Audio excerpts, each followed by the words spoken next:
வாக்குத்தத்தம் உன்னுடையது.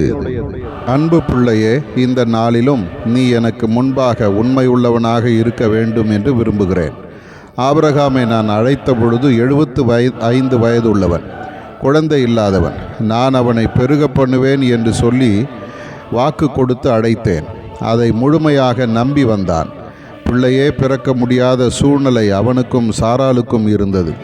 ஆபிரகாம் சூழ்நிலைகளை பார்க்காதபடி வாக்குத்தத்தம் பண்ணின என்னை முழு நிச்சயமாய் நம்பினான். நான் அதை நிறைவேற்றுவேன் என்று நம்பினான். ஆகவே அவனுக்கு அது நீதியாக எண்ணப்பட்டது. இன்றைக்கு உன் வாழ்விலும் சாத்தியக்கூறுகள் இல்லை, நடக்காது, இயலாது என்ற வார்த்தைகள் வரும்போது நீ உன்னுடைய நம்பிக்கையை இழந்து விடாதே. என் மேல் நீ கொண்ட நம்பிக்கையில் உறுதியாய் இருப்பாயானால் உன்னை நான் ஆசீர்வதித்து ஏற்ற நேரத்திலே உனக்கு நன்மைகளை தந்து மேன்மைப்படுத்துவேன். நீ ஆசீர்வதிக்கப்படுவாய். ஆதார வசனம்: அப்படியே ஆபிரகாம் தேவனை விசுவாசித்தான், அது அவனுக்கு நீதியாக எண்ணப்பட்டது. கலாத்தியர் 3:6.